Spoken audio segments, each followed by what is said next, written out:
भारतीय संस्कृति को विदेशों तक पहुंचाने का और उसे सम्मान दिलाने का अगर वाकई में किसी ने काम किया तो वो थे स्वामी विवेकानंद। एक बार किसी अंग्रेज ने स्वामी विवेकानंद जी से पूछा कि आपके देश की महिलाएं हाथ क्यों नहीं मिलाती। तो फिर उसके बाद जो स्वामी विवेकानंद जी ने जवाब दिया वो आप लोगों को सुनना चाहिए।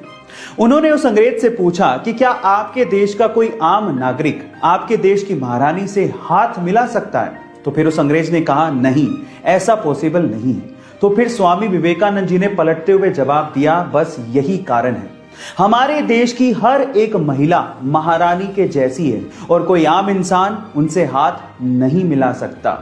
गाइस, आपको ये स्टोरी जान के कैसा लगा चैट सेक्शन में जरूर लिखिएगा। और अगर आपने महाभारत के किस्से सुने हैं तो आपने द्रौपदी के चीरहरण की कहानी भी सुनी होगी, जिसमें कृष्ण भगवान ने द्रौपदी के चीर यानी साड़ी को बढ़ाया था, जिसकी वजह से कौरव कुछ नहीं कर पाए थे।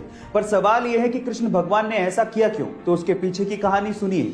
जब कृष्ण भगवान ने सुदर्शन चक्र से शिशुपाल का वध किया था तो उस समय सुदर्शन चक्र की वजह से कृष्ण भगवान की उंगली भी कट गई थी।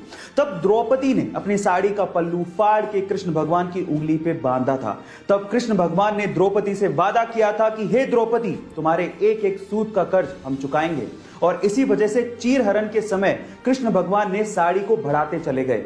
गाइस, पुरानी कथाओं को सुनने का अपना अलग ही मजा है। आपको ये सुन के कैसा लगा चैट सेक्शन में जरूर लिखिए। एंशिएंट टाइम में यानी पुराने जमाने में हमारे इंटेलेक्चुअल्स को लगता था कि मैथ्स में एक ऐसा कोई सिंबल होना चाहिए विच रिप्रेजेंट्स नथिंग, यानी नथिंग को रिप्रेजेंट करने के लिए भी तो कोई सिंबल होना चाहिए। सो इसी को ध्यान में रखते हुए 5th सेंचुरी में एक इंडियन मैथमेटिशियन आर्यभट्ट ने जीरो को इन्वेंट किया। And let me tell you guys, zero का जो सिंबल दिया गया था वो हमारे पुराने मंदिरों, स्पेशली ग्वालियर के मंदिरों के दीवारों पे खुदा हुआ आप लोगों को दिख सकता है। सो गाइस, अगर आप ये सोचते हैं कि जीरो की इन्वेंशन कोई बड़ी इन्वेंशन नहीं है तो मैं आपको आपकी जानकारी के लिए बता देता हूं, अगर जीरो इन्वेंट नहीं हुआ होता ना तो बाइनरी लैंग्वेज नहीं आती, और बाइनरी लैंग्वेज नहीं आती तो एक कंप्यूटर लैपटॉप कुछ नहीं होते। जब शून्य ना देता भारत तो चांद पे जाना भी मुश्किल था। क्या आपको पहले से बात पता थी? और नहीं पता थी तो चैट सेक्शन में लिखना मत भूलिएगा। जब 13 अप्रैल 1919 को जलियांवाला बाग में जनरल डायर ने सैकड़ों निहत्तों पर गोलियां चलवा दी तो इस बाग से 40 किलोमीटर दूर एक गांव से 11 साल का बच्चा जलियांवाला बाग की तरफ पैदल निकल पड़ा और बाग में खून से सनी मिट्टी को अपने हाथ में लेकर अंग्रेजों से आजादी के सपने देखने लगा।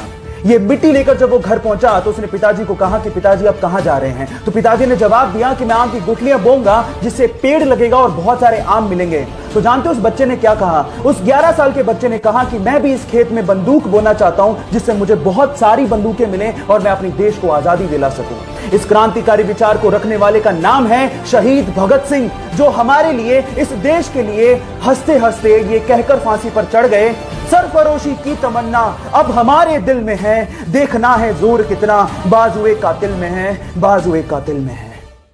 कोंढाणा के किले को मुगलों के चंगुल से जीतने की जिम्मेदारी छत्रपति शिवाजी महाराज ने अपने बचपन के दोस्त सूबेदार तानाजी को दी। हर मराठा पागल है स्वराज का, शिवाजी राजे का, भगवे का। जब तानाजी का सामना पहली बार मुगल सेनापति उदयभान से हुआ तो घमंड में चूर उदयभान ने तानाजी को यह तक कह डाला कि मैं भगवा का नामो निशान मिटा दूंगा। तब तानाजी ने जवाब दिया कि जिस रंग को आसमान दिन में 2 बार ओढ़ता हो उसे तू क्या मिटाएगा। अपनी चतुराई और अपने पराक्रम का परिचय देते हुए तानाजी और उनकी छोटी सी सेना ने मुगलों के चंगुल से कोंढाणा जिले को जीत तो लिया, लेकिन तानाजी वीर गति को प्राप्त हो गए।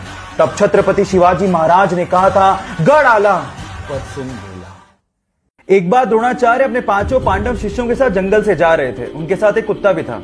अचानक से वो कुत्ता धनुर्विद्या का अभ्यास कर एक व्यक्ति को देख के तेज तेज भौंकने लगा, जिससे उस व्यक्ति को विघ्न होने लगा। अब उस व्यक्ति ने धनुष बाण उठाया और उस कुत्ते पर इस तरह से वार किया कि उस कुत्ते का पूरा मुंह तीरों से भर गया, लेकिन उसे घाव तक नहीं आया। अब ये चीज देखकर द्रोणाचार्य हैरान रह गए और उस व्यक्ति से पूछा कि तुमने धनुर्विद्या सीखी कहां से? तो उस व्यक्ति ने जवाब दिया कि आप ही की प्रतिमा को गुरु मानकर मैंने सारी की सारी धनुर्विद्या सीखी है। अब क्योंकि द्रोणाचार्य अर्जुन को वचन दे चुके थे कि इस पूरे विश्व में उससे बढ़िया धनुर्धारी कोई भी नहीं होगा, इसलिए गुरु दक्षिणा में उस व्यक्ति से द्रोणाचार्य ने दाएं हाथ का अंगूठा मांग लिया और उस व्यक्ति ने हंसते हंसते अपने दाएं हाथ का अंगूठा द्रोणाचार्य के चरणों में समर्पित कर दिया। जानते हैं उस शिष्य का नाम क्या था? उस शिष्य का नाम था एकलव्य।